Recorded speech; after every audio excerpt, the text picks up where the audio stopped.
আজকে আমার বিষয়বস্তু হচ্ছে নফল ইবাদতের গুরুত্ব ও মাহাত্ম্য। সাধারণত আমরা এটুকু জানি যে 5 ওয়াক্ত সালাত আদায় যেহেতু করি 24 ঘন্টার মধ্যে, ফজর জোহর এশা মাগরিব, ফজর জোহর আসর মাগরিব এশা 5 ওয়াক্ত সালাত আমরা আদায় করি। রমজান মাস যখন আসে, রমজান মাসে আমরা 1 মাস যাবত সিয়াম পালন করি, রোজা রাখি। যাদের উপরে জাকাত ফরজ হয়েছে তারা ফরজ জাকাত দেন। যাদের উপরে হজ ফরজ হয়েছেন, অনেকে হজ করেছেন বা করার জন্য নিয়ত করেছেন। তো এই যে ফরজ ইবাদতগুলো সাধারণত মানুষ যদি পরিপূর্ণভাবে ফরজ ইবাদতগুলো পালন করে যথারীতিভাবে, তাহলে তার জান্নাত যাওয়ার জন্য এতটুকুই যথেষ্ট। কোনো মানুষ যদি ফরজ ইবাদত যথারীতি পালন করে তাহলে তার জান্নাত যাওয়ার জন্য এটুকুই যথেষ্ট। তারপরেও আল্লাহ রাব্বুল আলামিন আমাদেরকে অ্যাডিশনাল হিসাবে নফল ইবাদত দিয়েছেন। কেন দিয়েছেন? নফল ইবাদত দেওয়ার উদ্দেশ্যটাই হচ্ছে এই যে মানুষ অতিরিক্ত কিছু তার মর্যাদা বাড়ুক। মানুষ যা মর্যাদা পাবে ফরজ ইবাদত করে, তাতে অতিরিক্ত ইবাদত দেওয়া হলো যেন এই ইবাদতগুলো করে মানুষ আরও তার মর্যাদাকে আমার কাছে উন্নত মানের করুক, উঁচু করুক। যার কারণে আমরা যখন ফরজ ইবাদতের সাথে সাথে নফল ইবাদতগুলো করব, তাহলে এই নফল ইবাদতের বেশ কিছু গুরুত্ব এবং মহত্ব রয়েছে, যেইগুলো আমি ইনশাআল্লাহ এক এক করে আপনাদের সামনে কোরআন এবং সহিহ হাদিসের আলোকে একবারে একটা করে দার্স যেমন দেওয়া হয়, একজন শিক্ষক যেমন ছাত্রদেরকে দার্স দেন ক্লাসে বসে, আমি অনুরূপ চেষ্টা করব আপনাদেরকে একটা করে বোঝাবার চেষ্টা করব, একটা করে, যেন আপনারা বুঝতে পারেন। আল্লাহ রাব্বুল আলামিন আমাকে যেন সঠিকভাবে বুঝাবার এবং আমল করার এবং আপনাদের সকলকে যেন সঠিকভাবে সূক্ষ্মভাবে বুঝবার এবং আমল করার তৌফিক এনায়েত করেন, আমিন। ব্রাদারান ইসলাম, তো নফল ইবাদতের যতগুলো ফরজ ইবাদত রয়েছে প্রত্যেকটার নফল রয়েছে। নফল মানে হচ্ছে ফরজ বাদে অতিরিক্ত যে ইবাদতগুলো, যেমন 5 ওয়াক্ত সালাত রয়েছে। 5 ওয়াক্ত সালাত, এই 5 ওয়াক্ত সালাতের মধ্যে আপনার 17 রাকাত হচ্ছে কি ফরজ। কত রাকাত? 17 রাকাত, এগুলো ফরজ 5 ওয়াক্ত সালাতের মধ্যে। ফজরের 2 রাকাত, জোহরের 4 রাকাত, আসরের 4 রাকাত, মাগরিবের 3 রাকাত, এশার 4 রাকাত। তাহলে এই টোটাল মিলিয়ে 5 ওয়াক্তে ফরজ নামাজ হচ্ছে 17 রাকাত। এখন এই 17 রাকাত বাদে এইবারে রয়েছে কি নফল নামাজ। আমি আগে নামাজের দিকটাই নিয়ে আসি। তাহলে 17 রাকাত ফরজ বাদে এইবারে রয়েছে নফল নামাজ। তো ফরজ ইবাদত এটা আমাদেরকে করতেই হবে, এটা হলো ফরজে আইন। 5 ওয়াক্ত সালাত আদায়, এটা কি ফরজে আইন। ফরজে আইন মানে হচ্ছে প্রত্যেক ব্যক্তি যাদের উপরে নামাজ ফরজ হয়ে গেছে তাকে আদায় করতেই হবে, তার পরিবর্তে কেউ করতে পারবে এমনটা না। আর ফরজে কিফায়া মানে কিছু সংখ্যক মানুষ যদি আদায় করে নেয় তাহলে যারা আদায় করেছে তারা নেকি পাবে, যারা আদায় করেনি তারা গুনাহগার হবে না। যেমন জানাজার সালাত আমরা কিছু গ্রামের মানুষ গিয়ে আদায় করি, যারা গিয়েছেন তারা নেকি পাবেন, যারা যাননি তারা গুনাহগার হবে না।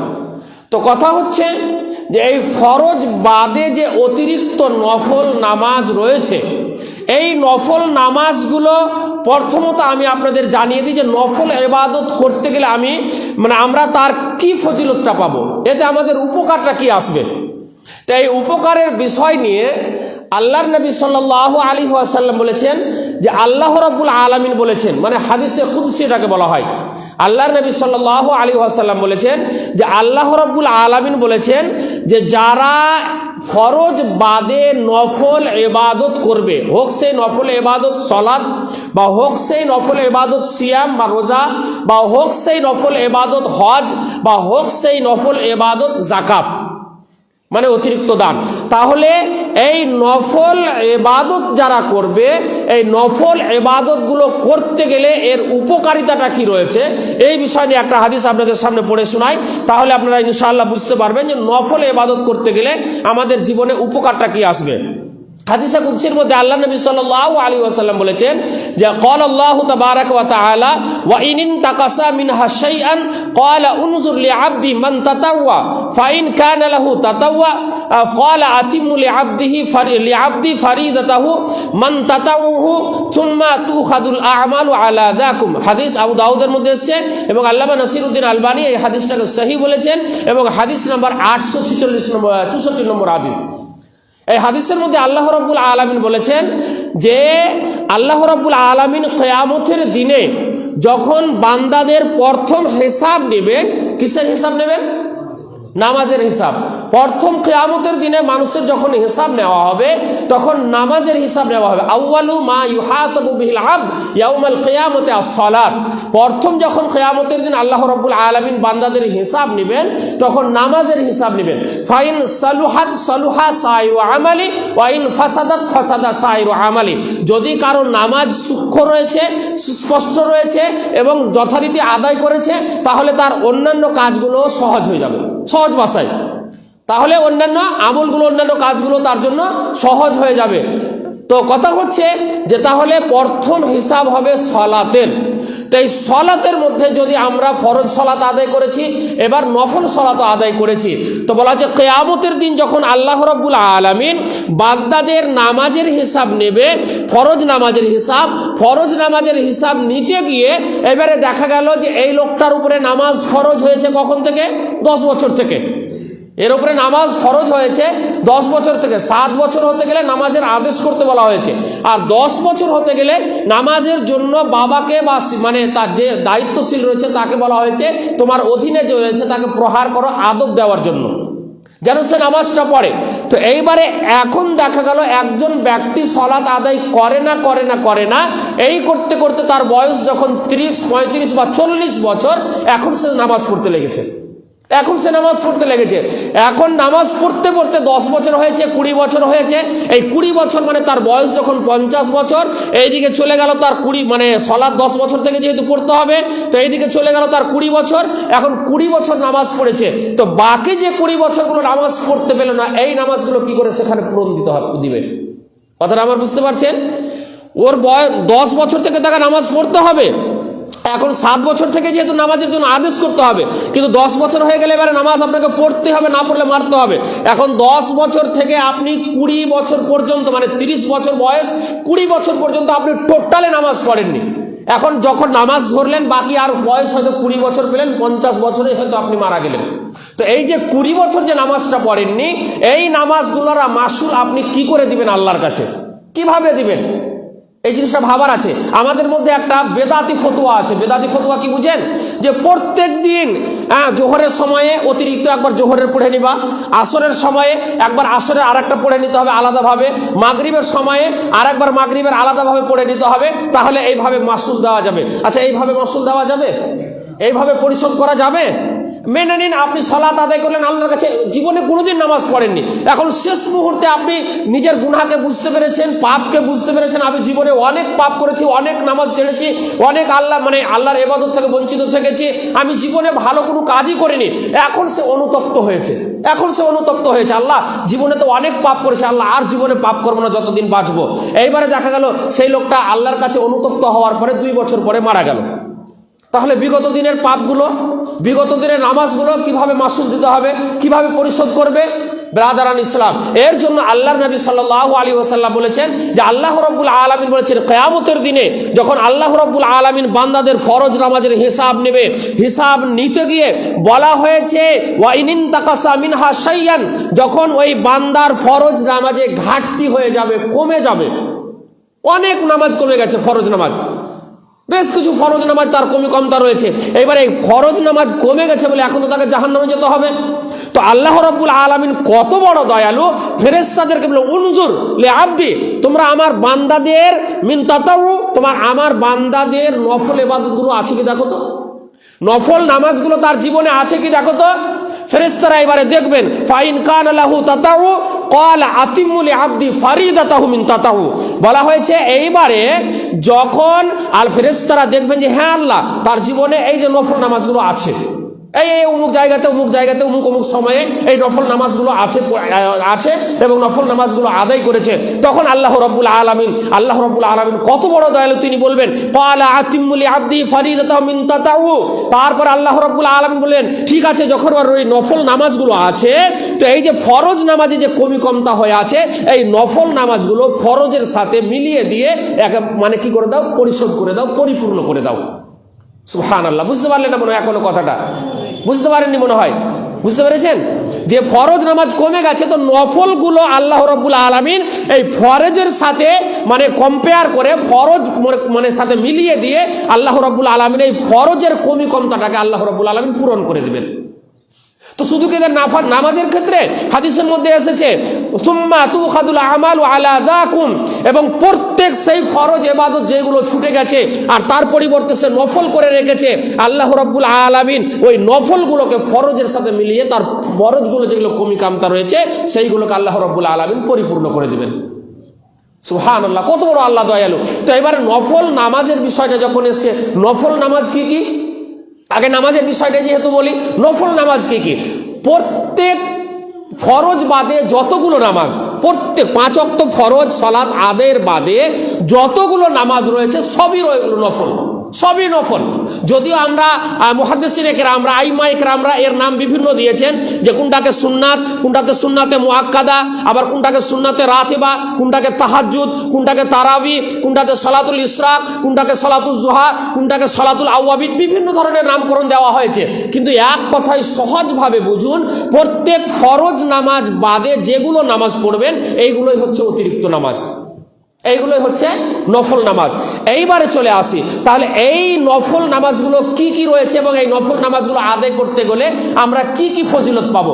প্রথমত আমি আপনাদের সামনে একটা নফল নামাজের নিয়ে আসি।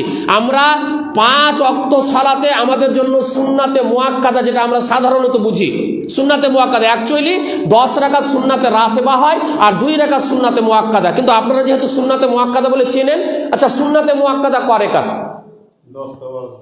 সুন্নাতে মুআক্কাদা কয় রাকাত বলেন দেখি? 12 রাকাত। সুন্নাতে মুআক্কাদা কয় রাকাত? 12 রাকাত। কি কি 12 রাকাত গুনিয়ে দিই। জোহরের ফরজ নামাজের আগে কয় রাকাত? 4 রাকাত। ফরজ নামাজের পরে 2 রাকাত, তাহলে কয় রাকাত হলো? 6 রাকাত। মাগরিবের পরে কয় রাকাত? 2 রাকাত, তাহলে কয় রাকাত হলো? 8 রাকাত। এশারের পরে কয় রাকাত? 2 রাকাত। কয় রাকাত হলো? 10 রাকাত। ফজরের আগে কয় রাকাত? 2 রাকাত। কত রাকাত হলো? 12 রাকাত। তাহলে এই 12 রাকাত সুন্নাতে মুআক্কাদা, এই 12 রাকাত সুন্নাত যদি আমরা পড়ি, কিয়ামতের দিন তো এক আল্লাহ রাব্বুল আলামিন ফরজ নামাজের সাথে মিলিয়ে আমাদের ফরজগুলোর কমিকামতাগুলো পূর্ণ করে দিবেন। আবার এর জন্য এই 12 রাকাত সুন্নাতের জন্য আল্লাহ রাব্বুল আলামিন অতিরিক্ত হিসাবে আমাদেরকে নেকি দিবেন। কি নেকিটা দিবেন এইবারে আপনারা শুনুন। আল্লাহ রাব্বুল আলামিন আমাদের নেকিটা কি অতিরিক্ত দিবেন এই বিষয়ে হাদিসের মধ্যে এসেছে। আল্লাহ নবী সাল্লাল্লাহু আলাইহি ওয়াসাল্লাম বলেছেন, মান সাল্লা 12 রাকাতান ফি ইয়াউমিন ওয়া লাইলাতিন বুনিয়া লাহু বিহিন্না বাইতান ফিল জান্নাতে। হাদিস তিরমিজি এবং আল্লামা নাসিরউদ্দিন আলবানী এই হাদিসটাকে সহিহ বলেছেন। আল্লাহর নবী সাল্লাল্লাহু আলাইহি ওয়াসাল্লাম বলেছেন, কেউ যদি 5 ওয়াক্ত সালাতের মধ্যে মানে 24 ঘন্টার মধ্যে 12 রাকাত সুন্নাত আদায় করে, কেউ যদি 5 ওয়াক্ত সালাতের মধ্যে 12 রাকাত সুন্নাত আদায় করে, তাহলে আল্লাহর নবী সাল্লাল্লাহু আলাইহি ওয়াসাল্লাম বলেছেন, বুনিয়া লাহু বিহিন্না বাইতান ফিল জান্নাহ, আল্লাহ রাব্বুল আলামিন তার জন্য জান্নাতে একটা করে ঘর তৈরি করতে থাকবেন। সুবহানাল্লাহ। বুঝতে পারলেন না? আজকে 24 ঘন্টার মধ্যে 12 রাকাত সুন্নাত যারা আদায় করেছেন তার জন্য একখান জান্নাতে সুন্দর একটা বিল্ডিং তৈরি হয়ে গেছে। আবার কালকে আদায় করবেন, আবার কালকের জন্য আরেকটা বিল্ডিং তৈরি হয়ে যাবে। আবার পরশুদিন, জীবনে যত দিন বাঁচবেন আর যত দিন এই 12 রাকাত সুন্নাত আদায় করবেন, তত দিন আল্লাহ রাব্বুল আলামিন জান্নাতে আপনার জন্য একটা করে বিল্ডিং তৈরি করতেই থাকবেন। সুবহানাল্লাহ। এই 12 রাকাত সুন্নাতের ফজিলত। এইবারে চলে আসি আরো অতিরিক্ত ফজিলতের কথা একটু বলি, আরো সুন্নাত। আচ্ছা, আমরা জোহরের আগে কয় রাকাত সুন্নাত পড়ি? 4 রাকাত। জোহরের পরে কয় রাকাত পড়ি? 2 রেকাত। কিন্তু আরেকটা জিনিস এবারে আপনাদের বলি, কেউ যদি হাদিসের মধ্যে এসছে, কেউ যদি জোহরের আগে 4 রেকাত এবং জোহরের পরে 4 রেকাত আদায় করে, এটা আমরা জানি। কেউ জোহরের পরেও 4 রেকাত পড়তে হয় সুন্নাত, এটা আমাদের জানা আছে? অনেকেরই জানা নেই মনে হয়, জানা কিন্তু নেই। যারা জানেন তারা হয়তো আদায় করেন। আলহামদুলিল্লাহ, আল্লাহ আমাদের সকলকেই যেন জোহরের পরেও, ফরজের পরেও 4 রেকাত আদায় করার তৌফিক দান করে, বলুন আমিন। তাহলে জোহরের আগে 4 রেকাত, আবার জোহরের পরে 4 রেকাত কেউ যদি আদায় করে, এই বিষয়ে হাদিস দেখেন। আন উম্মে হাবিবাতা ক্বালাত ক্বালা রাসূলুল্লাহ সাল্লাল্লাহু আলাইহি ওয়াসাল্লাম মান সাল্লা 4 রাকাতান ক্বাবলা যুহরি ওয়া 4 বা'দাহা হারামাহুল্লাহু আলান নার। হাদিস আবু দাউদ, হাদিস নম্বর 1130, এবং আল্লামা নাসিরউদ্দিন আলবানী এই হাদিসটাকে সহিহ বলেছেন। হাদিসটা কি? আল্লাহর নবী সাল্লাল্লাহু উম্মে হাবিবা রাদিয়াল্লাহু তাআলা আনহা থেকে বর্ণিত, আল্লাহর নবী সাল্লাল্লাহু আলাইহি ওয়াসাল্লাম বলেছেন, কেউ যদি জোহরের ফরজ নামাজের পূর্বে 4 রেকাত আদায় করে, আবার জোহরের ফরজ নামাজ পড়ার পরে 4 রেকাত আদায় করে, হারামাহুল্লাহু আলান নার, আল্লাহ রাব্বুল আলামিন তার জন্য জাহান্নামকেই হারাম করে দিবেন। সুবহানাল্লাহ, কত ফজিলত নামাজে! দেখেন তো, এগুলো এক্সট্রা একটা ফজিলত পাচ্ছি, আর ওই মেন ফজিলতে কিন্তু আমাদের চলেই গেছি আমরা, বুঝতে পারলেন? এইবারে চলে আসে, তাহলে এটা জোহরের বিষয় হলো। এইবারে চলে আসে আমরা ফজরের সুন্নাত আদায় করি আমরা আগে না পরে? আগে। কিন্তু পরে করা যায় না, যায় না? যদি কেউ আগে না পড়তে পায় সময়ের কারণে, তাহলে পরে পড়ে নেবে। ফজিলতটা কি? শুধু 2 রেকাত সুন্নাত, এটা তো আবার ফরজের সাথে যোগ হবে। কিন্তু 2 রেকাত সুন্নাত যদি আমরা আদায় করি, আল্লাহর নবী সাল্লাল্লাহু আলাইহি ওয়াসাল্লাম বলেছেন, রাকাতা আল ফজরে খায়রুম মিনাদ দুনিয়া ওয়া মা ফিহা। আল্লাহর নবী সাল্লাল্লাহু আলাইহি ওয়াসাল্লাম বলেছেন, ফজরের 2 রেকাত সুন্নাত এটা দুনিয়া এবং দুনিয়ার মধ্যে যা কিছু রয়েছে এর চাইতে উত্তম। সুবহানাল্লাহ, বুঝতে পারলেন না মনে হয়? দুনিয়া এবং দুনিয়ার মধ্যে যা কিছু রয়েছে সব চাইতে উত্তম।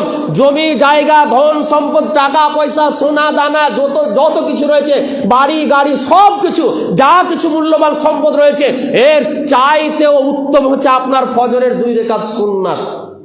আমরা আজ থেকে পড়ার চেষ্টা করব ইনশাআল্লাহ। এত সুন্দর নেকির, এত বড় নেকির অধিকারী হব, কেন আমরা এই সুন্নাতগুলো ছাড়বো? ব্রাদারান ইসলাম, এইবারে আমি চলে আসি তারপরে তাহাজ্জুদের সালাতের বিষয়টা। তাহাজ্জুদের সালাত, আচ্ছা, তাহাজ্জুদের সালাতের বিষয়টা দেখেন, আমরা অনেক মানুষই কিন্তু তাহাজ্জুদের সালাত থেকে অনেকে বঞ্চিত থাকি। মানে সেটা অবহেলার কারণে হোক, বা আমরা হয়তো এর গুরুত্ব বা ফজিলত জানি না, যার কারণে হয়তো আমরা এটাকে পড়ার চেষ্টা করি না। কিন্তু দরকার আছে আমাদের চেষ্টা করা, পড়া প্রয়োজন রয়েছে। তাহাজ্জুদের সালাত, আর একটা কথা এখানে বলি, আমরা তাহাজ্জুদের সালাত সাধারণত জানি যে শেষ রাতে যেটা পড়া হয়, রাতের শেষ অংশে যেটা পড়া হয়, সেটাই হচ্ছে তাহাজ্জুদের সালাত। কিন্তু তাহাজ্জুদ নামাজ পড়ার 3টা ভাগ রয়েছে, এক শুরু রাত, এক মধ্যম রাত, এক হচ্ছে শেষ রাত। কিন্তু শেষ রাতটা হচ্ছে উত্তম নামাজ। তাহাজ্জুদের নামাজের মধ্যে টাইম যেটা উত্তম টাইম হচ্ছে শেষ রাতটা। এই তাহাজ্জুদের নামাজ, তারাবির নামাজ যেটা আমরা আদায় করি এশারে, মানে রমজান মাসে এশারের সাথে পরে পরে, তো এটাকেই বলা হয়েছে তারাবি। এটাই হচ্ছে তাহাজ্জুদ। কারণ ইমাম বুখারী রাহমাতুল্লাহ আলাইহি তার বুখারীর মধ্যে একটা অধ্যায় রচনা করেছেন, বাবু কিয়ামুল লাইলি ওয়া হুয়া তারাবিহ। রাতের কিয়াম, রাতের নামাজ যেটা তারাবির নামাজ, কিয়াম যেটা, ওটাই হচ্ছে তারাবি। মানে তাহাজ্জুদের নামাজ যেটা, ওটাই হচ্ছে তারাবির নামাজ। তাহলে তাহাজ্জুদের নামাজ যদি কেউ পড়তে যান, যারা তারাবির নামাজ পড়তে জানেন, সেইভাবে 2 রেকাত করে নামাজ পড়বেন। একসাথে কিন্তু 4 রেকাত নয়, এক সালামে 4 রেকাত পড়বেন না, 2 রেকাত করে করে পড়বেন। কারণ হাদিসের মধ্যে এসেছে, কিয়ামুল লাইলি ওয়ান নাহারি মাসনা মাসনা, রাতের এবং দিনের নফল নামাজ হচ্ছে 2 রেকাত করে করে, একসাথে 4 রেকাত পড়বেন না, 2 রেকাতটাই হচ্ছে উত্তম। ব্রাদার ইসলাম, এবারে তাহলে যদি আমরা তাহাজ্জুদের নামাজ পড়ি, তাহাজ্জুদের নামাজ যদি পড়ি, এর ফজিলতটা কি রয়েছে? এর ফজিলতের বিষয়ে আল্লাহর নবী সাল্লাল্লাহু আলাইহি ওয়াসাল্লাম বলেছেন, আন আবি হুরায়রা রাদিয়াল্লাহু আনহু قال ان رسول الله صلى الله عليه وسلم قال تنزل ربنا تبارك وتعالى كل ليلة الى سماء الدنيا حين يبقى ثلث الليل الاخر يقول من يدعوني فاستجيب له من يسألني فاعطيه من يستغفرني فاغفر له। হাদিস বুখারী এবং হাদিস নম্বর হচ্ছে 1145 নম্বর হাদিস। হাদিসের মধ্যে কি এসেছে? আল্লাহর নবী সাল্লাল্লাহু আলাইহি ওয়াসাল্লাম বলেছেন যে যখন আল্লাহ রাব্বুল আলামিন প্রত্যেক রাতের শেষ অংশে মানে ফজরের আগে প্রত্যেক রাতের শেষ অংশে আল্লাহ রাব্বুল আলামিন প্রথম আসমানে নেমে আসেন এখন নেমে আসেন, আল্লাহ নেমে আসেন তার মতো করে। এবার আমরা যেন আমাদের হৃদয় দিয়ে, আমাদের বিবেক দিয়ে এই চিন্তা না মনে করি, এইরকম ধারণা না মনে করি যে আমরা যেমন ছাদ থেকে সিঁড়িতে থেকে নিচে নেমে আসি এমন নামা, এটা যেন আমরা না মনে করি। আল্লাহর ব্যাপারে এই ধরনের কোনো কিছু কল্পনা করা যাবে না। আল্লাহ প্রথম আসমানে নেমে আসেন, আল্লাহ নেমে আসেন তার মতো করে নেমে আসেন। কেমন নেমে আসেন, কেমন ভাবে তিনি জানেন, কিন্তু নেমে আসেন হাদিসে বলা হয়েছে রাতের শেষ অংশে নেমে আসার পরে। এইবারে ওই রাতের শেষ অংশে যখন মানুষ আল্লাহর কাছে কোনো কিছু চায়, মানুষ যখন সালাতে দাঁড় হয়ে আল্লাহর কাছে চায়, আল্লাহর কাছে দোয়া করে, আল্লাহ রব্বুল দোয়া করে, তার আগে দোয়া করার আগে আল্লাহ রব্বুল আলামিন কি দেখে বাড়ান? বান্দাদের অবস্থাগুলো দেখে বাড়ান। কি আমার বান্দা কোথা থেকে, কোন জায়গা থেকে আমাকে ডাকছে। মাইয়াদুনি ফাস্তাজিব লাহু, আল্লাহ রাব্বুল আলামিন আরো বলেন যে কি আমার বান্দা রয়েছে যে আমাকে ডাকবে, আমি তার ডাকে সাড়া দেব। আরে দুনিয়াতে আপনি যখন আপনার মাকে একবার, দুইবার, তিনবার মা বলে ডাকবেন, তৃতীয়বার রাগ করবে, করে না এরকম? একজন বাচ্চা ছেলে যখন মাকে মা বলে একবার, দুইবার করতে করতে পাঁচবার যখন ডাক দেয়, মাও রাগে, বাবাও রেগে যান যে কি ব্যাপার বারবার ভেদার ভেদার কেন করছো, বলে না বলেন এই কথা? কিন্তু তারপরে আর একটা জিনিস, কোনো একজন ব্যক্তি, গ্রামের দানশীল ব্যক্তি রয়েছেন বা কোনো ধনাঢ্য ব্যক্তি রয়েছেন, কোনো একজন মানুষ যখন বিপদে পড়েছে, আপনি যখন তার কাছে যাবেন, যাওয়ার পরে যখন একবার, দুইবার, তিনবার যখন চাইবেন, তখন আপনার উপর হয়তো সে খেপে যেতে পারে, রাগে না? কিন্তু আল্লাহ রাব্বুল আলামিন এমনই তিনি দয়ালু এবং এমনই তিনি দাতা যে তার কাছে না চাইলে আল্লাহ রাগ করেন। সুবহানাল্লাহি ওয়া বিহামদিহি। আল্লাহর কাছে বান্দা যদি না চায় তাহলে আল্লাহ রাগ করেন। এই রাতের বেলায় আল্লাহ রাব্বুল আলামিন বান্দাদের অবস্থা দেখেন, আর আল্লাহ রাব্বুল আলামিন মাইয়াদুনি ফাস্তাজিব লাহু, কে আমার বান্দার মধ্যে এমন কেউ রয়েছে আমি যে আমার কাছে চাইবে, আমি তার ডাকবে আমাকে, আমি তার ডাকে সাড়া দেব। আমার কাছে আমাকে ডাকবে, আমি তার ডাকে সাড়া দিব। মাইয়াস আলুনি ফাউতিয়াহু, এবং আমার কাছে কোনো কিছু চাইবে তো আমি তাকে দেব। আল্লাহ দেওয়ার জন্য ডাকছেন, যে কে রয়েছে, আল্লাহ শুধু তাকিয়ে আছেন, কে ডাক চাইবে আমার কাছে কোনো কিছু, আমি তাকে দেব। মাইয়াস্তাগফিরুনি ফাগফির লাহু, এবং কে রয়েছে যে নিজের জীবনের পাপের জন্য আমার কাছে প্রায়শ্চিত্ত চাইবে, আমি আল্লাহ তার পাপগুলোকে ক্ষমা করে দেব। সুবহানাল্লাহি ওয়া বিহামদিহি। রাতে উঠে যখন আপনাকে আল্লাহ দেখবে, আমার এতগুলো বান্দার মধ্যে ওই যে অমুক বান্দা আমার এই যে রাতে ঘরের মধ্যে তাহাজ্জুদের সালাত আদায় করছে, বা তার যেখানে সুবিধা হয়েছে সেখানে তাহাজ্জুদের সালাত আদায় করছে, আর আমাকে ডাকছে, আল্লাহ রাব্বুল আলামিন অত্যন্ত খুশি হন। এবং এই তাহাজ্জুদ সালাতের বিষয় নিয়ে আরেকটা হাদিস আপনাদের সামনে বলি। ইবনে মাজার মধ্যে হাদিসটা এসেছে এবং আল্লামা নাসিরউদ্দিন আলবানী হাদিসটাকে সহিহ বলেছেন। হাদিসটা হচ্ছে এই, মান আতা ফিরাশাহু ওয়া হুয়া ইয়ানবি আন ইয়াকুমা ফাগালাবাতুহু আইনুহু হাত্তা আসবাহ কুতিবা লাহু মা নাওয়া ওয়া কানা নাওমুহু সাদাকাতান আলাইহি মির রাব্বিহি।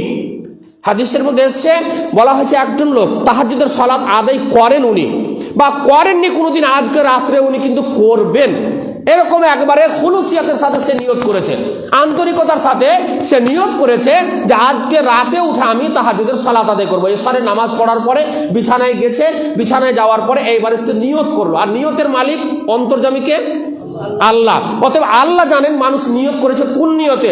সে নিয়ত করেছে খুলুসিয়াতের সাথে যে আমি আজকে রাত্রে যদি আল্লাহ উঠতে পারি তাহলে তাহাজ্জুদের সালাত আদায় করব।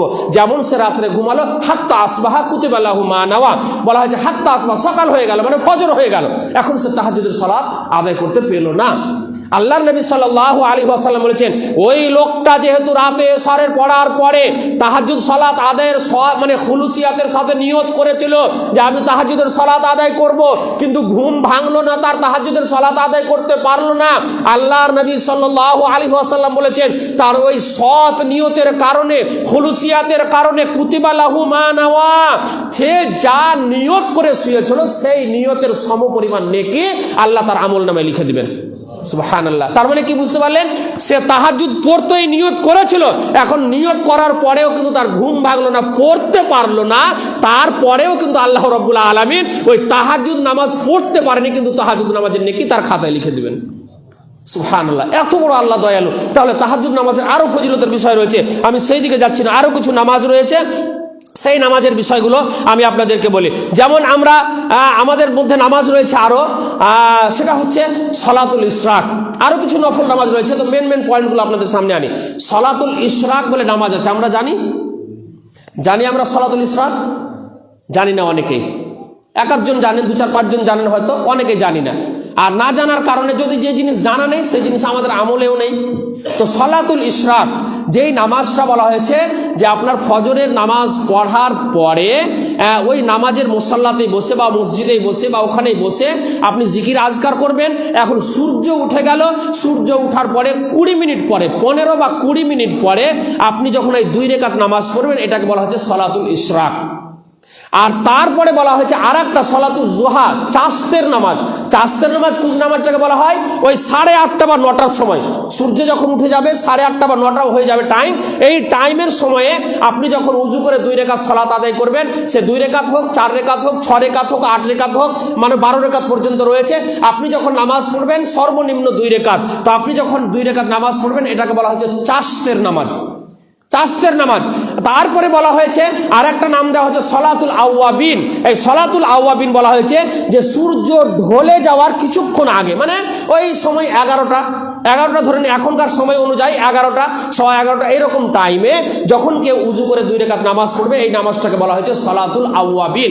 আবার কোনো মুহাদ্দিসিনে কিরাম বলেছেন যে এই 3টা নামাজ একই নামাজ, বিভিন্ন সময়ে পড়ার কারণে তার নাম অন্য দেওয়া হয়েছে। তাছাড়া আমি চলে আসি এই নামাজগুলো, সলাতুল ইশরাক যেটাকে আমরা বলছি, ফজরের পরে 2 রাকাত পড়া, এই 2 রাকাত নামাজের ফজিলত কতটুকু, সুবহানাল্লাহ। ফজিলতটা শুনেন, তারপরে কতটা মনে আগ্রহ জাগবে ইনশাআল্লাহ বুঝতে পারবেন ফজিলতটা কি এসছে। عن أنس رضي الله عنه قال قال رسول الله صلى الله عليه وسلم من صلى الفجر في جماعة ثم قعد يذكر الله حتى تطلع الشمس ثم صلى ركعتين كانت له كأجر حجة وعمرة تامة رواه الترمذي। হাদিস তিরমিজি এবং আল্লামা নাসিরউদ্দিন আলবানী হাদিসটাকে সহিহ বলেছেন। হাদিস নম্বর 586 নম্বর হাদিস। আল্লাহর নবী সাল্লাল্লাহু আলাইহি ওয়াসাল্লাম বলেছেন যে যখন কোনো মানুষ ফরজের সালাত জামাতের সহিত আদায় করলো, করার পরে এইবারে ওই নামাজের অবস্থাতে ওখানে বসে থাকলো, প্রয়োজন না হলে বেরিয়ে গেল না। প্রয়োজন থাকলে আপনি কিন্তু বেরিয়ে যেতে পারেন, এমনটা কেউ না মনে করেন যে প্রয়োজন নেই, না প্রয়োজন আছে আমি যেতে পাবো না, এমনটা না। আপনার প্রয়োজন থাকলে আপনি যেতে পারেন, কিন্তু এখন প্রয়োজন নেই, ওখানেই বসে থাকলেন এবং জিকির আজকার করলেন। জিকির আজকার করার পরে এইবারে সূর্য উঠে গেল, সুম্মা সাল্লা রাকাতাইনে কানাত লাহু কাজরে হাজ্জাতিন ওয়া উমরাতিন। সূর্য উঠে যাওয়ার 20 মিনিট পরে এইবারে সে 2 রাকাত সালাত আদায় করলো, সেই সালাতটাকে বলা হয় সালাতুল ইশরাক। 2 রাকাত সালাত আদায় করলো। এই 2 রাকাত সালাত আদায় করাটা এটা কত বড় পুণ্যের কাজ, কত বড় নেকির কাজ। আল্লাহর নবী সাল্লাল্লাহু আলাইহি ওয়াসাল্লাম বলেছেন যে যখন এই সালাতুল ইশরাক 2 রাকাত নামাজ পড়বে, আল্লাহ রাব্বুল আলামিন তার আমল নামায় কা আজরে হাজ্জাতিন ওয়া উমরাতিন, আল্লাহ রাব্বুল আলামিন তার আমল নামায় পরিপূর্ণ একটা হজ, সে হজ্জে তামাত্তু বা হজ্জে কিরান বা একটা পূর্ণ উমরা সমপরিমাণ নেকি আল্লাহ রাব্বুল আলামিন লিখে দিবেন। সুবহানাল্লাহি ওয়া বিহামদিহি। কত বড় নেকি গো, কত বড় নেকি, সুবহানাল্লাহ। একটা পরিপূর্ণ হজ, যাদের হজ ফরজ হয়েছে, যাদের অর্থ আল্লাহ দিয়েছে তারা হজ করতে যাবে, তারপরে সে হয়তো নেকি অর্জন করতে পারবে। আপনি প্রত্যেক দিন ফজরের সালাত আদায় করার পরে যদি ওই টাইমে সালাতুল ইশরাক পড়েন, প্রত্যেক দিন একটা করে হজ করা এবং একটা করে উমরা করার পরিপূর্ণ নেকি আল্লাহ রাব্বুল আলামিন আপনার আমল নামায় দিবেন। সুবহানাল্লাহ। এত ফজিলত এই নফল ইবাদত বা নফল নামাজের। তো সভাপতি সাহেব যেহেতু আমাকে টাইম মানে বলে দিয়েছেন যার 5 মিনিট বাকি, এখনো যদি বলতে যাই তো হয়তো আরো 1 ঘন্টা লাগবে, আপনারাও বিরক্ত হয়ে যাবেন, কারণ নফল ইবাদতের মধ্যে আরো কিছু রয়েছে। তার মধ্যে আমি একটা নফলের বিষয়ে আর একটা শুধু সিয়ামের ব্যাপারটা আপনাদেরকে বলি, রোজার বিষয়টা একটা হাদিস বলি, তাহলে আপনারা বুঝতে পারবেন। আচ্ছা, ফরজ রোজা বাদে, রমজান মাসের যে ফরজ রোজা রয়েছে, এই ফরজ রোজা বাদে বেশ কিছু রোজা রয়েছে। এই রোজাগুলো এক এক সময়ের এক একটা ফজিলত রয়েছে। যেমন সাপ্তাহিক আমরা যদি রোজা রাখি তাহলে সোমবার বৃহস্পতিবার নফল রোজা, এটার গুরুত্ব রয়েছে। আবার মাসের হিসাবে যদি আমরা রোজা রাখি তাহলে মাসের হিসাবে আমরা আইয়ামে 20 যে রয়েছে, মাসের 3টা রোজা, 13 তারিখ, 14 তারিখ, 15 তারিখ, আইয়ামে 20 বলা হয়েছে, বুঝতে পারলেন। আরবি মাসের কিন্তু ইংরেজি মাসের নয়, চন্দ্র মাসের 13, 14, 15 আমরা যদি নফল রোজা রাখার চেষ্টা করি তাহলে এইগুলোতে রাখতে পারি। তেমনি ভাবে আরাফার রোজা রয়েছে, তেমনি ভাবে আপনার ইয়াউমে আশুরা, মুহররম 10ই মুহররমের রোজা রয়েছে। এই রোজাগুলোর এক একটা রোজার কিন্তু এক একটা ফজিলত রয়েছে। এক একটা রোজার এক একটা ফজিলত রয়েছে। যেমন আরাফাতের রোজা যদি রাখি তাহলে আল্লাহ নবী সাল্লাল্লাহু আলাইহি ওয়াসাল্লাম বলেছেন যে সিয়ামু ইয়াউমি আরাফা আহতাসাবু আলাল্লাহ আন ইউকাফিরাস সানাত আল্লাতী ক্বাবলাহু আল্লাতী বা'দা, রাওয়াহু মুসলিম। হাদিস মুসলিম শরীফের। আল্লাহ নবী সাল্লাল্লাহু আলাইহি ওয়াসাল্লাম বলেছেন কেউ যদি আরাফার রোজা রাখে, আরাফার একটা রোজা, আরাফার কেউ যদি একটা রোজা রাখে, আরাফার দিনে রোজা রাখে, তাহলে আল্লাহ রাব্বুল আলামিন বিগত এক বছরের এবং আগামী এক বছরের যত রকমের সাগীরা গুনাহ রয়েছে সমস্ত গুনাহকে আল্লাহ মাফ করে দিবেন। সুবহানাল্লাহ।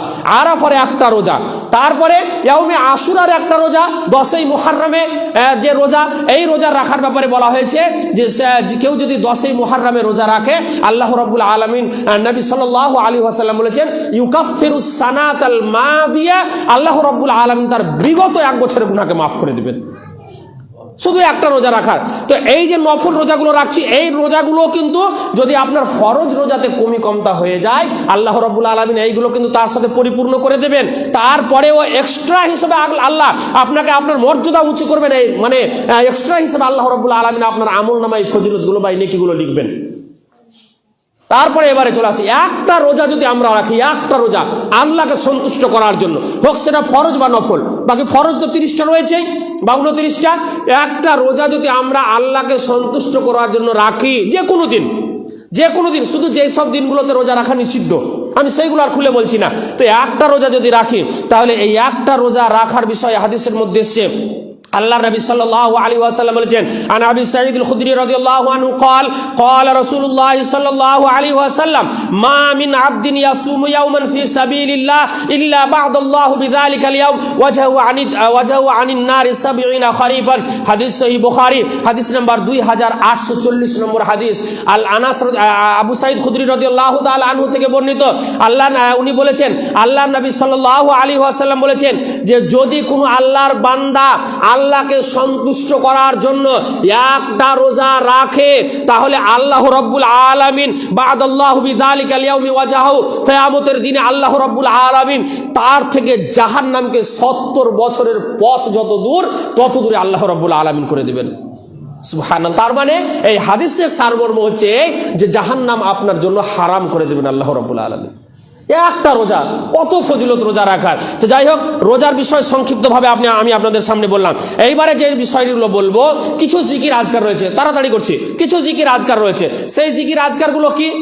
কয়েকটা জিকির আজকার, যেমন আমাদের আর 2-4-5 মিনিট চালাবো, মাশাআল্লাহ। যাই হোক, যেহেতু সভাপতি সাহেব আছে ওনার কাছে অনুমতি নিতেই হবে আমাকে। তো কিছু জিকির আজকারের কথা, দোয়া জিকির আজকার যেগুলো কমন, আমাদের অনেকেরই বাচ্চাদের এই দোয়াগুলো শুনে শুনে মুখস্থ হয়ে যায়, বা আমাদের ওই এক সময় ওগুলো শুনেই মুখস্থ হয়ে গেছে, বই পড়তে হয়নি। আচ্ছা, আয়াতুল কুরসি মুখস্থ নাই?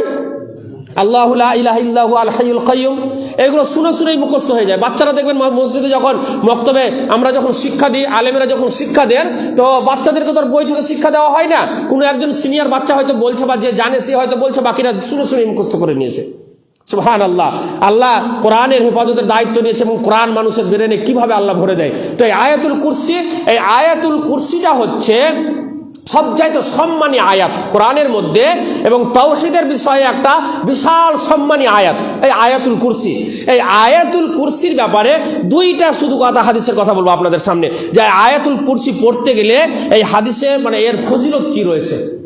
আয়াতুল কুরসির ফজিলত শুনুন তাহলে। আল্লাহ সহিহ বুখারীর মধ্যে এসেছে, আল্লাহ নবী সাল্লাল্লাহু আলাইহি ওয়াসাল্লাম বলেছেন, কেউ যদি প্রত্যেক ফরজ নামাজের পরে আয়াতুল কুরসি পাঠ করে, কেউ যদি প্রত্যেক ফরজ নামাজের পরে আয়াতুল কুরসি পাঠ করে, তাহলে এক নামাজ থেকে, মেনে নিন আপনি এখন এশারের নামাজে আয়াতুল কুরসি পাঠ করেছেন, এখন ফজরের আগে পর্যন্ত, ফজরের নামাজের আগে পর্যন্ত আপনার যদি মৃত্যু হয়ে যায় তাহলে আপনি জান্নাতি। সুবহানাল্লাহ। তার মানে হাদিসে এইভাবে বলা হয়েছে, কেউ যদি ফরজ নামাজের পরে মানে আয়াতুল কুরসি পাঠ করেছে, তাহলে শুধু মৃত্যুটা তাকে জান্নাত থেকে যাওয়ার জন্য আটকে রেখেছে। তার মানে না মরলে তো আপনি জান্নাত পাচ্ছেন না, মরলেই আপনি জান্নাতি। এত আয়াতুল কুরসির ফজিলত। অতএব আমরা যেন প্রত্যেক ফরজ নামাজের পরে আয়াতুল কুরসি পড়বো, তারপরে সেখান থেকে উঠবো ইনশাআল্লাহ। তারপরে আয়াতুল কুরসি পড়ার আর একটা ফজিলত শুনুন। বলা হয়েছে, কেউ যদি রাতের বেলায় বিছানায় যাওয়ার সময়ে আয়াতুল কুরসি পাঠ করে ঘুমায়, আয়াতুল কুরসি পাঠ করে ঘুমায়, তাহলে আল্লাহ রাব্বুল আলামিন একজন ফেরেশতা নিযুক্ত করে দিবেন, তার বাড়ি পুরো বাড়ির হেফাজত করবেন এবং তার জন্য বডিগার্ড হিসাবে থাকবে। তার জন্য বডিগার্ড হিসাবে থাকবে। কেমন বডিগার্ড হিসাবে থাকবে? ফজর পর্যন্ত কোনো দুঃশয়তান, কোনো জাদু, কোনো কিছু, কোনো কুমন্ত্রণা ওই ব্যক্তির কোনো ক্ষতি করতে পারবে না। এই আয়াতুল কুরসির ফজিলত। তাহলে আমরা আমল করব ইনশাআল্লাহ, ইনশাআল্লাহ আমরা আমল করব এবং আমল করার চেষ্টা করব। অবশ্যই আমল করা দরকার। এইবারে আর একটা দুয়ার ফজিলত যেটা আমরা অনেকে বেশিরভাগই জানি, সেই দোয়াটা হচ্ছে কি? আজানের শেষের দোয়া। আজানের শেষের দোয়া আমরা জানি না? আল্লাহুম্মা রাব্বা হাযিহি দাওয়াতিত তাম্মা, জানি না আমরা? তাহলে এই আজানের শেষের দোয়া, এই দোয়ার ফজিলত কতটা? আচ্ছা, আজান শেষ হয়ে গেল, আজানের বিষয়ে তো ফজিলত রয়েছেই, যে যেই ব্যক্তি আজান দিবে কিয়ামতের দিন আল্লাহ রাব্বুল আলামিন সমস্ত মানুষের মাঝে তার গর্দানটাকে উঁচু করবেন এবং তার মর্যাদাকে উঁচু করবেন। লোকে চিনতে পারবে এই লোকটা মসজিদে আজান দিত, মুয়াজ্জিন ছিল, আজান দিত। এবং হাদিসের মধ্যে এমনও এসেছে, কোনো ব্যক্তি যদি বিনা মজুরিতে 12 বছর আজান দেয়, বিনা মজুরিতে যদি 12 বছর আজান দেয়, তাহলে তার জন্য জান্নাত ওয়াজিব, জান্নাত অবধারিত। সুবহানাল্লাহ, কত ফজিলত আজানের। এই আজান দেওয়ার পরে বলা হয়েছে কোনো একজন মুয়াজ্জিন আজান দিলেন, আজান দেওয়ার পরে এইবারে ওই ব্যক্তি আজান দিচ্ছেন আর আমরা যারা শুনতে পাচ্ছি চুপ করে শুনলাম। মুয়াজ্জিন আজান দিচ্ছে, বাকিরা যখন চুপচাপ শুনে, আর শোনার পরে মুয়াজ্জিন যা বলে তাই বলেন এবং বলার পরে এইবারে দোয়া পাঠ করলো। কি দোয়া? আগে পড়বেন দরুদ ইব্রাহিম, আল্লাহুম্মা সাল্লি আলা, আল্লাহুম্মা বারিক আলা। কারণ এই দরুদ পাঠ করাটা অত্যন্ত ফজিলতপূর্ণ। দরুদ পাঠ করাটা অত্যন্ত ফজিলতপূর্ণ। হাদিসের মধ্যে এসেছে, আন আনাস রাদিয়াল্লাহু আনহু قال قال رسول الله صلى الله عليه وسلم من صلى علي واحدة صلى الله عليه 10 صلوات وحتى عنه 10 خطيئات ورفع له 10 درجات। হাদিস সহিহুল জামে, সহিহুল জামের মধ্যে হাদিসটা বর্ণনা হয়েছে এবং হাদিস নম্বর 6359 নম্বর হাদিস। ব্রাদারান ইসলাম, আনাস রাদিয়াল্লাহু তাআলা আনহু থেকে হাদিস বর্ণিত, আল্লাহ নবী সাল্লাল্লাহু আলাইহি ওয়াসাল্লাম বলেছেন, কেউ যদি আমার উপরে একবার দরুদ পাঠ করে, মানে আল্লাহুম্মা সাল্লি আলা, আল্লাহুম্মা বারিক আলা, একবার দিনে একবার যদি পাঠ করে, তাহলে আল্লাহ রাব্বুল আলামিন তার উপরে 10 বার রহমত বর্ষণ করবেন। সুবহানাল্লাহ, আল্লাহর দয়া গো, আল্লাহর রহমত, আল্লাহর করুণা পাবো। এটা কোনো এমএলএ এমপির দয়া নয়। আর দুনিয়ার একজন এমএলএ বা এমপি যদি বলে দেয় আমাকে, আপনাকে, যে আমি আপনার সাথে আছি, টেনশন লিয়ে না, তাহলে কত আমাদের টেনশন মুক্ত হয়ে যায় না? টেনশন মুক্ত হয় না? আর শুধু আমাদের পাশের চেয়ারম্যান বা যদি বলে দেয় এখন ইনজামুল ভাই, যে তুমি ভাই চিন্তা করিও না, বিপদ আপদ হলে আমাকে ডাকবে, আমি আছি তোমার সামনে, বুকটা চেওড়া হয়ে যায়, হবে না? তারপরেও কি উনি আমাদের সব কিছুরই গ্যারেন্টি নিতে পারবেন? ক্ষমতা আছে? ওর নিজেরই বিপদ থেকে, মানে ওর নিজেরই গ্যারেন্টি নিতে পারবে না যে আমি কখন বিপদে পড়ে যাব? আছে? আল্লাহ রাব্বুল আলামিন আপনার উপরে দয়া করবেন, 10 বার রহমত বর্ষণ করবেন। আল্লাহর রহমত মানে আপনাকে বিপদ থেকে উদ্ধার করা। আল্লাহ আপনার উপরে, আপনাকে আল্লাহ বিপদ থেকে উদ্ধার করবেন। সুবহানাল্লাহ। তারপরে শুধু তাই নয়, তারপরে বলা হয়েছে ওয়াহাত্তা আনহু 10 খাতিয়াতিন, এবং তার 10টা গুনাহকে আল্লাহ রাব্বুল আলামিন মুছে দিবেন আমলনামা থেকে। গুনাহের আমলনামা থেকে 10টা গুনাহকে মুছে দিবেন। তারপরে ওয়ারাফা লাহু 10 দারাজাত, এবং আল্লাহ রাব্বুল আলামিন তার 10টা দরজাকে, মানে তার মর্যাদাকে 10টা দরজা উঁচু করে দিবেন। তার মর্যাদা, 10টা মর্যাদাকে আল্লাহ রাব্বুল আলামিন উঁচু করে দিবেন। তারপরে এবারে শুনেন, তারপরে বলা হয়েছে হাদিসের মধ্যে, আন জাবির ইবনে আব্দুল্লাহ রাদিয়াল্লাহু আনহু قال ان رسول الله صلى الله عليه وسلم قال من قال حين يسمع النداء اللهم رب هذه الدعوه التامه الى اخر الحديث حلت له الشفاعه يوم القيامه। হাদিসের মধ্যে জাবির রাদিয়াল্লাহু তাআলা, জাবির ইবনে আব্দুল্লাহ রাদিয়াল্লাহু তাআলা আনহু থেকে বর্ণিত, আল্লাহর নবী সাল্লাল্লাহু আলাইহি ওয়াসাল্লাম বলেছেন, মান ক্বালা হিনা ইয়াসমাউন নিদা, যখন কোনো ব্যক্তি আযান শুনবে, শোনার পরে এইবারে বলবে আল্লাহুম্মা রাব্বা হাযিহি দাওয়াতিত তাম্মা, এই আয়াত, এই দোয়াটা পাঠ করবে। পাঠ করার পরে আল্লাহর নবী সাল্লাল্লাহু আলাইহি ওয়াসাল্লাম বলেছেন, ওর মর্যাদা কতটা, হাল্লাত লাহু শাফাআতি ইয়াউমাল কিয়ামা, কিয়ামতের দিনে যেদিন প্রত্যেকটা মানুষ নফসি নফসি করবে এবং সবাই আল্লাহ নবী সাল্লাল্লাহু আলাইহি ওয়াসাল্লামের সুপারিশের আকাঙ্ক্ষায় আশায় পড়ে থাকবে, সেই দিন আল্লাহ নবী সাল্লাল্লাহু আলাইহি ওয়াসাল্লাম বলেছেন যে আযান শোনার পরে এই দোয়াটা পাঠ করবে, হাল্লাত লাহু শাফাআতি ইয়াউমাল কিয়ামা, কিয়ামতের দিনে ওই ব্যক্তির জন্য আমার সুপারিশটা হালাল হয়ে গেল, ওয়াজিব হয়ে গেল। আমি তার জন্য সুপারিশ করব, আর আল্লাহর নবীর সুপারিশ পাওয়া মানে আপনি জান্নাতি, আপনার আর টেনশনই নাই, আপনি জান্নাতে যাবেন ইনশাআল্লাহ। ব্রাদারান ইসলাম, হাদিস সহিহ বুখারী হাদিস নাম্বার 614 নম্বর হাদিস। এইবারে চলে আসি আমি আর কিছু দোয়া। সাইয়্যিদুল ইস্তিগফার বলে একটা দোয়া আছে, আমাদের মুখস্থ আছে। নফল ইবাদতের যেহেতু গুরুত্ব এবং মহত্ব আপনাদেরকে বুঝাচ্ছি। আচ্ছা, বিরক্ত হন না তো আপনারা? বিরক্ত লাগছে কি? যদি হয়তো আমি ছেড়ে দেবো, আর যদি বলেন তাহলে আমি এই বিষয়টাকে কমপ্লিট একটু করে দিই, তারপরে ছাড়বো ইনশাআল্লাহ। আচ্ছা, বলে দিই তাহলে। আলহামদুলিল্লাহ, সাইয়্যিদুল ইস্তিগফার বলে একটা দোয়া আছে। এই দোয়াটা আমাদের অনেকেরই মুখস্থ নেই। আল্লাহুম্মা আনতা রাব্বি লা ইলাহা ইল্লা আনতা খালাকতানি ওয়া আনা আবদুকা ওয়া আনা আলা আহদিকা ওয়া ওয়া'দিকা মাসতাতা'তু আউযু বিকা মিন শাররি মা সানা'তু আবুউ লাকা বিনি'মাতিকা আলাইয়া ওয়া আবুউ বিযামবি ফাগফিরলি ফাইন্নাহু লা ইয়াগফিরুদ যুনুবা ইল্লা আনতা। যাদের মুখস্থ নেই, মুখস্থ করে নেবেন। ফজিলতটা কি? সাইয়্যিদুল ইস্তিগফার মানে সমস্ত দুয়ার হচ্ছে ইস্তিগফার চাওয়ার জন্য, যতগুলো দোয়া চান আপনি আল্লাহর কাছে ইস্তিগফারের জন্য, এই সমস্ত দুয়ার ইস্তিগফারের জন্য এটা হচ্ছে সরদার। এই দোয়াটাকে সরদার বলা হয়েছে। ইস্তিগফার চাওয়ার জন্য একটা মানে উন্নত মানের দোয়া, এরপরে আর বেটার দোয়াই নেই আল্লাহর কাছে ইস্তিগফার চাওয়ার জন্য। বুঝতে পারলেন? তাই সাইয়্যিদুল ইস্তিগফার দোয়া যদি কেউ পাঠ করে, বলা হয়েছে হাদিসের মধ্যে এসেছে যে যখন কোনো একজন ব্যক্তি সকালে ফজরের নামাজ পড়ার পরে সাইয়্যিদুল ইস্তিগফার পাঠ করবে, বা মাগরিবের নামাজ পড়ার পরে সাইয়্যিদুল ইস্তিগফার পাঠ করবে, তো বলা হয়েছে এই সাইয়্যিদুল ইস্তিগফার পাঠ করার কারণে বলা হয়েছে মাগরিবের সময় পাঠ করলো, তাহলে রাতের মধ্যে সে যদি মারা যায় তাহলে সেই ব্যক্তি জান্নাতে যাবে ইনশাআল্লাহ। এবং মাগরিবের সময়ে যদি ফজরের সময় যদি পাঠ করে আর মাগরিবের আগে তার যদি মৃত্যু হয়ে যায় তাহলেও সেই ব্যক্তি জান্নাতে যাবে ইনশাআল্লাহ। তারপরে বলা হয়েছে সে যখন মাগরিবের সময় পাঠ করবে সন্ধ্যা পর্যন্ত কোনো শয়তান তার কোনো ক্ষতি করতে পারবে না। ব্রাদারান ইসলাম, তাহলে এই সাইয়্যিদুল ইস্তিগফার পাঠ করার বা পড়ার আমরা যেন অভ্যাস বানিয়ে নিই। প্রত্যেক ফজরের নামাজ পড়ার পরে এবং মাগরিবের নামাজ পড়ার পরে অবশ্যই আমরা পড়বো। এইবারে চলে আসি আর কিছু দোয়া। আর একটা দোয়া, সেটা হচ্ছে কি? সুবহানাল্লাহি ওয়া বিহামদিহি সুবহানাল্লাহিল আযীম। এই দোয়াটা আছে, আমরা পড়ি না? সহজ দোয়া এগুলো। এই দোয়া কিন্তু বেশিরভাগই সকলেরই মুখস্থ আছে। সুবহানাল্লাহি ওয়া বিহামদিহি একটা দোয়া, সুবহানাল্লাহিল আযীম বুখারীর শেষ হাদিস একবারে। এই দোয়াটা হচ্ছে বুখারী শরীফের শেষ হাদিস।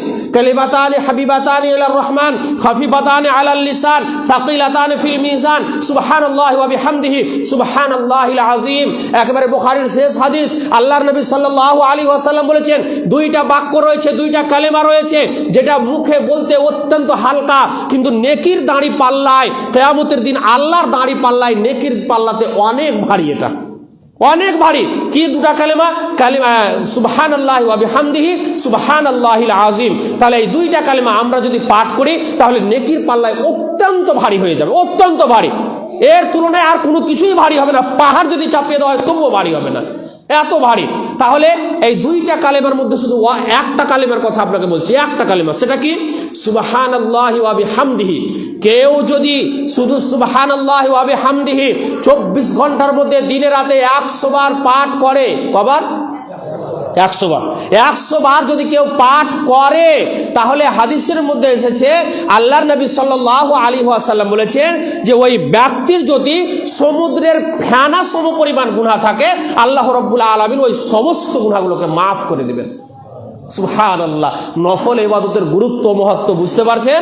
আমরা কত নেকি থেকে বঞ্চিত রয়েছি, কত ফজিলত থেকে আমরা বঞ্চিত রয়েছি। আপনি রাস্তায় চলতে একবারেই 100 বার গুনতে হবে এমনটা নয়। একবারে আপনি 5 ওয়াক্ত নামাজের পরে সুবহানাল্লাহি ওয়া বিহামদিহি সুবহানাল্লাহি ওয়া বিহামদিহি 20 বার গুনে নিলেন, আবার আরেক নামাজের পরে 20 বার করে এইভাবে করে নিলেন। আপনি রাস্তায় সাইকেল চালাতে গুনেন, আপনি দোকানে বসে আছেন এমনি গুনে নিলেন, আপনি বাড়িতে আছেন তাও গুনে নিলেন, এমনকি আপনি অপবিত্র অবস্থায় আছেন তবুও দোয়া বলা চলবে। এটা মনে করেন না, অনেকে আবার মনে করে যে মৌলানা সাহেব এখন তো ফরজ গোসল করিনি, যেহেতু রাতের অবস্থায় আছি তো দোয়া বলা চলবে কি চলবে না? চলবে অবশ্যই। দোয়া শুধু মানে অপবিত্র অবস্থায় কোরআন পড়া, কোরআন হাতে ছোঁয়া এবং সালাত আদায় করা, সিয়াম পালন, এগুলো চলবে না।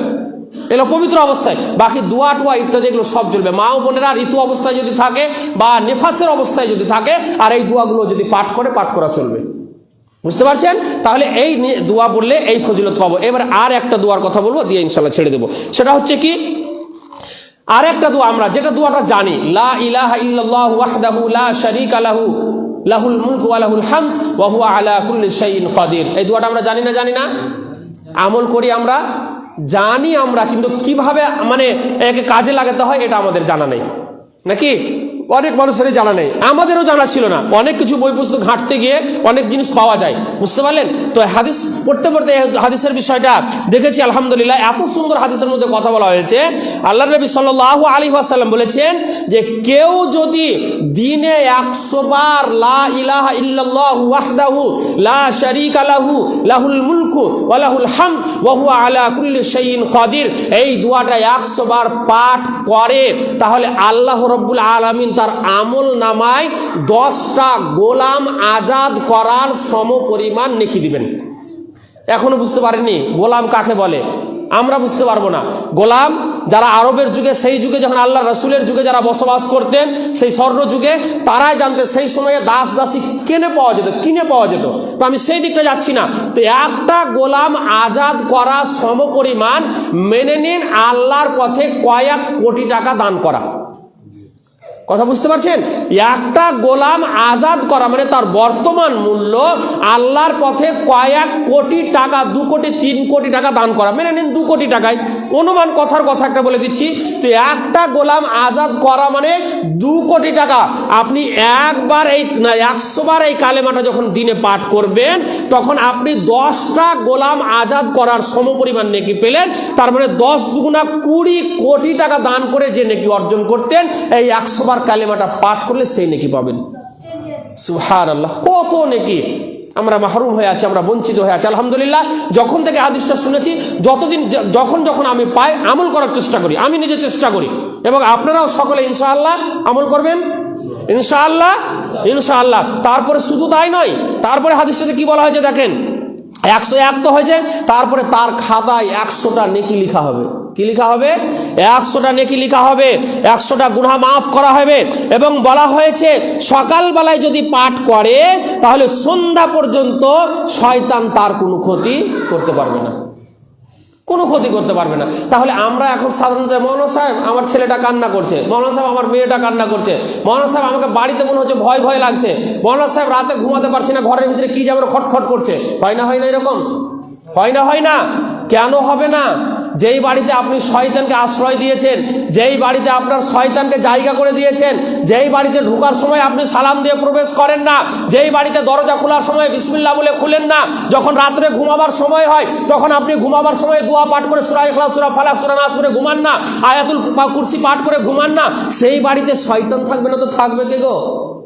যেই বাড়িতে আপনার মেয়ে নামাজ পড়ে না, আপনার স্ত্রী নামাজ পড়ে না, আপনার ছেলে, আপনি নিজে গিয়ে সেই বাড়িতে সুন্নাত আদায় করেন না, তাহলে সেই বাড়িতে শয়তানের জায়গা হবে না তো হবে কার জায়গা? আর শয়তান তো আপনার ক্ষতি করার চেষ্টা করবেই। অতএব এই আমলগুলো যদি আমরা করি, তাহলে ইনশাআল্লাহ শয়তান আমাদের কোনো ক্ষতি করতে পারবে না। এইবারে শেষ একটা হাদিস বলবো, তারপরে আমি ইনশাআল্লাহ ছেড়ে দেব। সেই হাদিসটা রয়েছে বুখারীর হাদিস, সেই হাদিসটা বুখারী এবং মুসলিমের মধ্যে হাদিসটা রয়েছে। হাদিসটা হচ্ছে, আচ্ছা আজকে আজকে যারা পাগলের মতো বসে আছি, যারা আসতে পারেন তারা আমরাকে পাগল মনে করছে, বুঝতে পারলেন না কথা? যারা আসেনি, এখনো হয়তো দোকানে রাস্তাঘাটে বসে আড্ডা দিচ্ছে, এখনো হয়তো চায়ের দোকানে বা যেখানে সেখানে বসে মোবাইল নিয়ে ব্যস্ত রয়েছে, আসেনি এই মজলিসে, কি আর যাব, নামাজ তো আমি পড়ছি। অনেক মানুষের এই চিন্তাধারা নেই, আরে আমি তো নামাজ পড়ছি, কি আর শুনবো এইগুলো কথা। তাহলে এই আসেনি যারা, তারা কত বড় নেকি থেকে বঞ্চিত হলো, এই হাদিসটা বলে ইনশাআল্লাহ আমি ছেড়ে দেবো। সেই হাদিসটা কি? হাদিসটা আন আবি হুরায়রা রাদিয়াল্লাহু আনহু قال قال رسول الله صلى الله عليه وسلم إن لله ملائكة يطوفون في الطريق يلتمسون أهل الذكر فإذا وجدوا قوما يذكرون الله تنادوا হালুমু ইলা হাজাতিকুম ক্বালা ফায়াহুফুনাহুম বিআজনিহাতিহিম ইলা সামাঈদ দুনিয়া। হাদিস সহিহ বুখারী এবং মুসলিমের মধ্যে রয়েছে। বলা হয়েছে আল্লাহর কিছু ফেরেশতা রয়েছে যারা শুধু পৃথিবীতে এমন মানুষকে খুঁজে বেড়ান যেই মানুষেরা আল্লাহর জিকির আজকার করছে।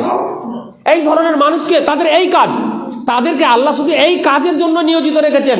তারা পৃথিবীতে ভ্রমণ করে বেড়ান এবং খুঁজে বেড়ান ওই সব মানুষদেরকে যারা আল্লাহর জিকির আজকার করছে। এই খুঁজতে যখন পেয়ে যায় কোনো একজন বান্দাকে বা কাউকে, যখন পেয়ে যায় যে এই যে এই একজন ব্যক্তি সে ঘরের ভিতরে বা মসজিদের এক কোনায় বসে বা বাড়ির এক কোনায় বসে বা দোকানে বসে আল্লাহর জিকির আজকার করছে, বা এই যে আমরা এই যে মজলিসে বসে আছি, এই যে মজলিসে আমরা বসে আছি, তো এই যে যখন এই ধরনের কোরআন হাদিসের সভাকে যখন তারা পেয়ে যাবে, তখন ওই ফেরেশতা আরো বাকি ফেরেশতাদেরকে বলবে, কোথায় আছো তোমরা? ডাক দিয়ে বলবে, কোথায় তোমরা রয়েছো? শুনো শুনো, এসো এসো এসো, যাদের জন্য আজকে আমরা ঘুরে বেড়াচ্ছি পৃথিবীতে, যাদেরকে আমরা খুঁজে বেড়াচ্ছি, এই যে এখানে এই দল রয়েছে, এই যে এখানে রয়েছো, এখানে এসো। ওই ফেরেশতারা তখন সবাই মিলে তার কাছে চলে আসবে, তাকে ঘিরে নিবে। ঘিরে নেওয়ার পরে বলা হয় যে এত ফেরেশতার সংখ্যা হবে যে আসমান পর্যন্ত পরিপূর্ণ হয়ে যাবে, আসমান পর্যন্ত পরিপূর্ণ হয়ে যাবে। পরিপূর্ণ হয়ে যাওয়ার পরে তারা এই অবস্থাটাকে আল্লাহ রাব্বুল আলামিনের কাছে নিয়ে যাবে। আল্লাহ রাব্বুল আলামিন সব জানেন, তারপরেও ফেরেশতাদের কাছ থেকে শুনবেন, বলবে, আচ্ছা আমার বান্দাদেরকে কোন অবস্থায় রেখে এসেছো, কি অবস্থায় দেখে আসলে? তখন বলবে, আল্লাহ তোমার বান্দারাকে দেখে আসলাম এমন অবস্থায় যে তোমার প্রশংসা করছিল, তোমার জিকির আজকার করছিল, তোমার বরাত্ম বর্ণনা করছিল এবং তোমার গুণগান করছিল। আর তখন আল্লাহ রাব্বুল আলামিন বলবে, আচ্ছা আমার বান্দারা যে আমার প্রশংসা, আমার বরাত্ম, আমার গুণগান করছিল, তারা কি আমাকে দেখেছে? ওই আমার বান্দারা কি আমাকে দেখেছে? বলে, না আল্লাহ তোমাকে দেখেনি। তখন আল্লাহ ফেরেশতাদেরকে বলল, আচ্ছা আমার ওই বান্দারা যদি আমাকে দেখে নিত তাহলে কি করতো?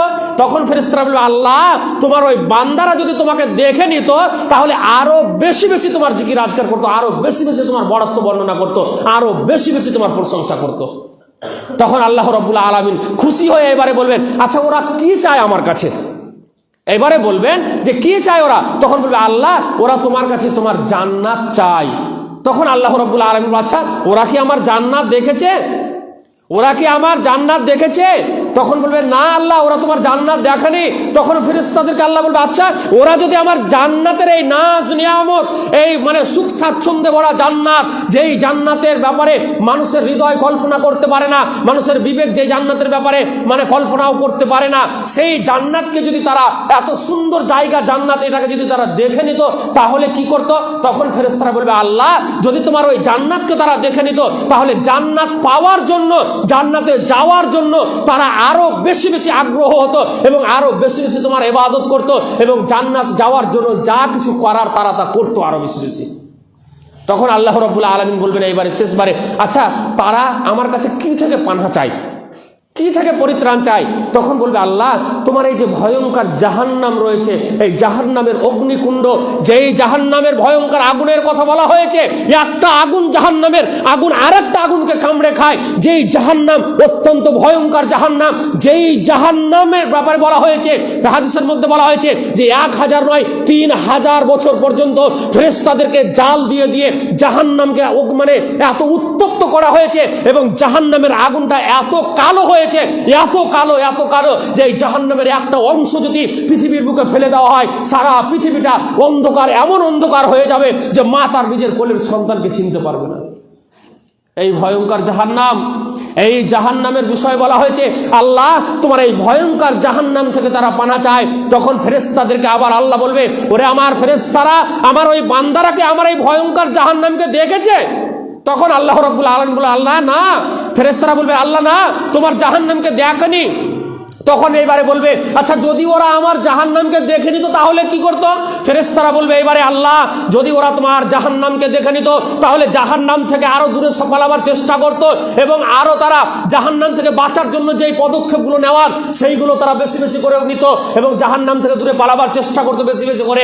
আল্লাহ রাব্বুল আলামিন বলবেন, এইবারে শেষমেশ আল্লাহ রাব্বুল আলামিন বলবে, ওরে ফেরেশতারা তোমরা শুনো, আমার বান্দারা আমাকে দেখেনি, আমাকে না দেখার পরেও তারা আমার জিকির আজকার করছে, আমার বরত্ব বর্ণনা করছে, আমার প্রশংসা করছে, আমার জান্নাতকে দেখেনি, তারপরে জান্নাত পাওয়ার জন্য তারা এত মানে লালায়িত, এত আশা মানে আকাঙ্ক্ষিত, তারপরে আমার জাহান্নামের ভয়ঙ্কর আগুনকে দেখেনি, শুধুমাত্র শুনে শুনে তারা এত জাহান্নামের আগুন থেকে আমার কাছে পানা চায়, এই জাহান্নামের আগুনকে ভয় করে। জেনে রেখে দাও ফেরেশতারা, ফাউশহিদুকুম ইন্নী ইন্নী কদ গাফারতু লাহুম, হে ফেরেশতারা তোমরা সকলেই সাক্ষী থাকো। সমস্ত ফেরেশতাদেরকে আল্লাহ বলবে, হে ফেরেশতারা তোমরা সকলেই সাক্ষী থাকো, আমি আমার ওই সমস্ত বান্দাদেরকে ক্ষমা করে দিলাম। সুবহানাল্লাহ। মজলিসে বসে আছে, আমরা মনে করছি এমনি বসে আছি, কোনো লাভ নেই আমাদের, যার কারণে তো অনেকে আসেনি, লাভ নেই বলে তো অনেকে আসেনি।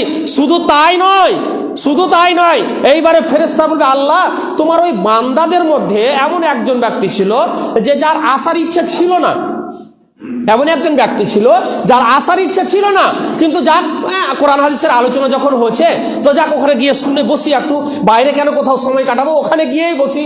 আল্লাহ তোমার ওই বান্দাটা এরকম করে চলে এসছে, আল্লাহ বলবে ওকেও আমি ক্ষমা করে দিলাম। সুবহানাল্লাহি ওয়া বিহামদিহি। আল্লাহ কত বড় দয়ালু, কত বড় আল্লাহ গফুরুর রহিম, আল্লাহ ক্ষমাশীল, আল্লাহ দয়াশীল, আল্লাহ ক্ষমাশীল। ব্রাদারান ইসলাম, তাহলে আমরা বুঝতে পারলাম নফল ইবাদতের গুরুত্ব এবং মাহাত্ম্য। আমরা এই সব ইবাদতগুলো থেকে বঞ্চিত ছিলাম, যার কারণে আমরা যে বঞ্চিত থাকার মেন কারণ হচ্ছে যে আমরা যেহেতু এই সব বিষয়গুলো অনেকেরই জানা ছিল, আবার অনেকেরই জানা ছিল না। যাদের জানা ছিল না, আশা করছি আপনারা যারা এখানে বসে আছেন তারা আশা করছি জানতে পেরে গেছেন। লাইভে হয়তো মোবাইলে চলছে, ইনশাল্লাহ তারা যারা শুনছেন তারাও এইগুলোর উপরে বেশি বেশি আমল করার চেষ্টা করবেন। এবং আমরা সকলেই আজ থেকে এটা প্রতিজ্ঞা করে নেব যে আমরা যথারীতি চেষ্টা করব যে আমরা বেশি বেশি যেন ফরজ ইবাদতের সাথে পরে পরে আমরা যথারীতি যেন নফল ইবাদতগুলো, মানে নফল ইবাদতের উপরে যেন আমরা আমল করতে পারি। আল্লাহ তার জন্য তৌফিক দান করে, বলুন আমিন। ওয়া আখির দাওয়ানা আনিল হামদুলিল্লাহি রাব্বিল আলামিন। বলার মধ্যে মানে বিষয় বুঝার মধ্যে যদি কারো কোনো বুঝতে অসুবিধা হয় আপনারা বলতে পারেন আমাকে, এখানে আমি আছি, শেখ সাহেব আছেন, আমিও আছি, আপনারা বলতে পারেন, ইনশাআল্লাহ সেটাকে ভালোভাবে বুঝিয়ে দেওয়ার চেষ্টা করব। হতে পারে আমার ভাষার দ্বারা দিয়ে অনেকে হয়তো বুঝতে নাও পারেন, তো যদি না বুঝতে পারেন আমি আবার আপনাদেরকে বুঝিয়ে দেবো, আপনারা জিজ্ঞাসা করতে পারেন এই বিষয় নিয়ে। শুধু অন্য কোনো বিষয়ের ব্যাপারে আমি এখন বললে আমি বলবো না।